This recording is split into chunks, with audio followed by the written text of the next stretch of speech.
After my parents had moved to a new town, I was forced to make friends all over again. It was my last year in high school, and I didn't know anybody. I ended up finding a crowd of kids who liked exploring abandoned buildings and smoking weed. There were worse fates, I guess. It was far better than being the new kid with no friends at all. I found the old house on the edge of town, far down a dirt road that seemed to serve no purpose. I was riding my bike at the time. The next day, while we were at school, I reported back to my friends about it during lunch. "We'll go tonight," Mike said, grinning at me. Steve always finds the most random crap, Howie said, looking down at his tray. "Remember the time you found that underground tunnel in the mental asylum?" "Yeah," I responded. That was pretty bizarre, but this new house would be far stranger than anything before. 4 of us ended up going. Mike was always the leader, and also the only one with the car. His parents were wealthier than any of ours and had bought him a Cadillac on his 16th birthday. He was also the giant among us, standing well over 6 feet tall. Howie was chubby and short. He was always cracking jokes at the worst possible time and getting in trouble. But I loved having him around. He was always in a good mood, always trying to raise everyone's spirits.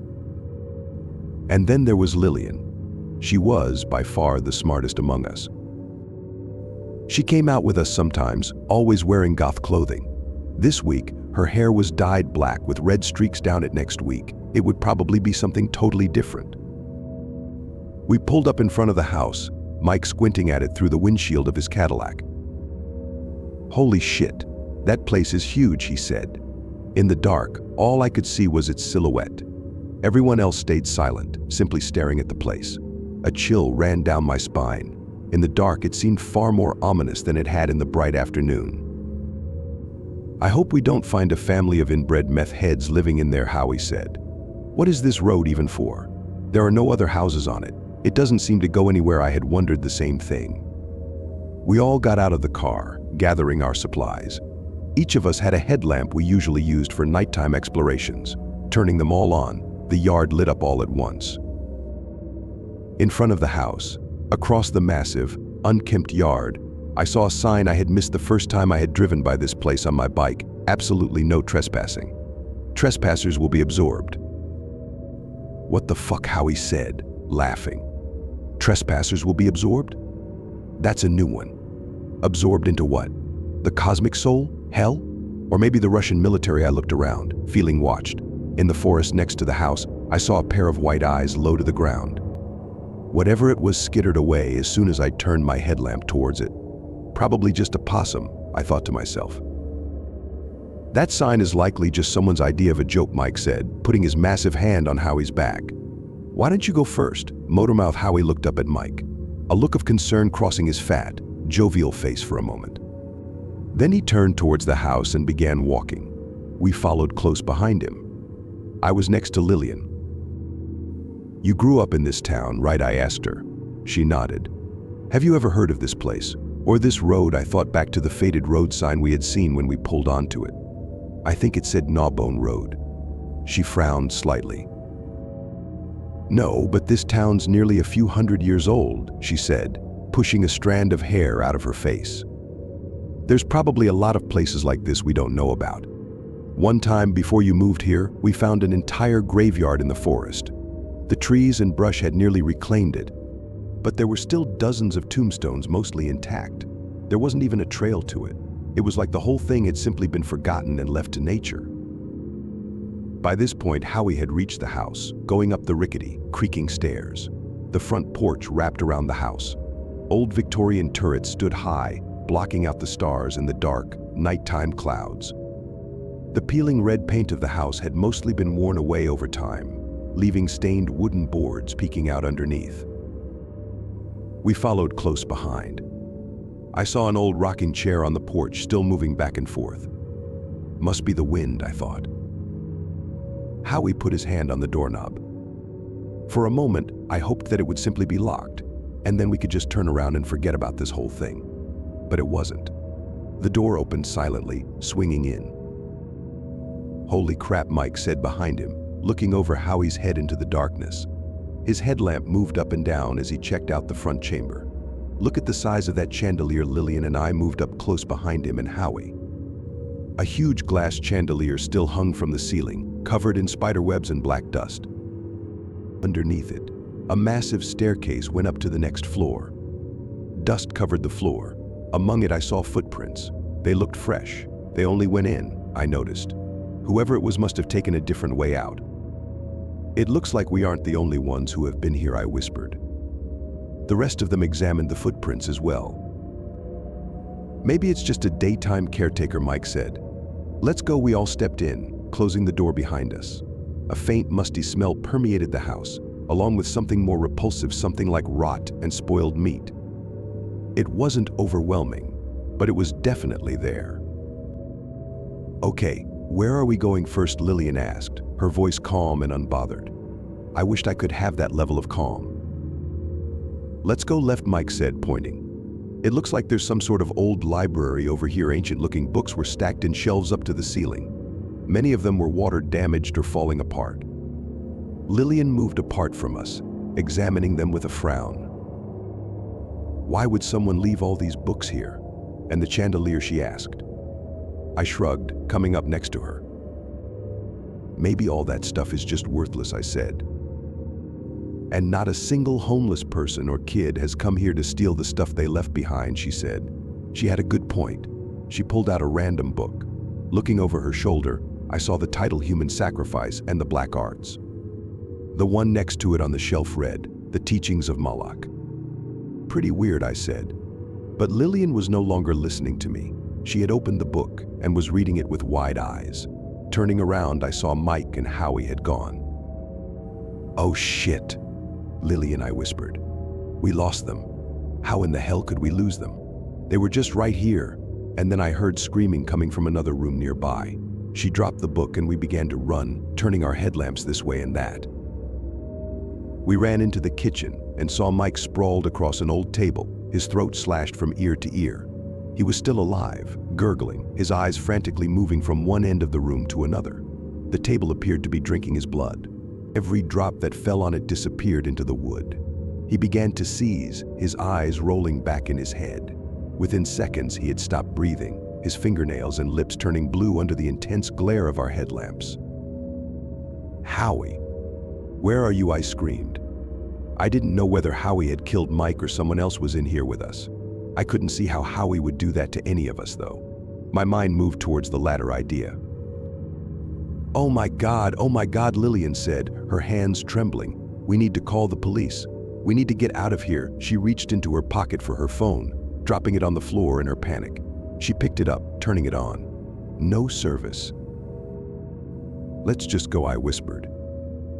You go first. I put my hand on her shoulder, feeling her chest heave as she began to cry. We need to go. Now I spun her around and began pushing her towards the front door. I looked back one last time and saw Mike's body deflating like a balloon. His blood spilled out of him faster and faster, which seemed strange since he had no heartbeat. The table appeared to be melding with his body, his head and chest liquefying and stretching out. Within seconds, he had disappeared into the house itself. All the blood and gore had been cleaned up. Even his clothes were gone. I didn't share this with Lillian. I just pushed her faster. We saw the door was closed. I ran past her, trying to open it, but it was locked. I kicked it as hard as I could, putting as much force in the area around the knob as I could, but it was like kicking a metal wall. I shrieked with the pain as the force of the impact ran back up my leg. I checked my phone, my hands trembling. It said there were 0 bars in the house. I tried to send a text out anyways, first to 911, then to my parents. Both failed to send. Perhaps it was the fact that we were in the middle of nowhere, or perhaps the house had some sort of metal that interfered with cell reception. But it seemed no help was coming. Lillian began to cry harder. No help is coming. No help, she sobbed. Get it together, I said through gritted teeth. We aren't dying here. We have to find Howie and get all 3 of us out together. Do you have a weapon on you? She shook her head. Then she pulled out a lighter. That's not really a weapon, Lillian. Maybe if we start a fire in the house, then people will see it and help will come, she said. With us inside, I asked, aghast. I don't know. "I don't know," she said, crying harder. "I don't want to die here, Steve. It isn't supposed to be like this." I put my hand on her shoulder. "Let's go explore and find another way out," I said. Then I thought of the windows. "Maybe we can smash our way out of the window." She perked up at this. There was a fireplace in the library. I think there was an old fire poker set next to it. We could use it as a weapon or smash out a window with it. We both ran to the library, and indeed, there was a whole set of fire pokers.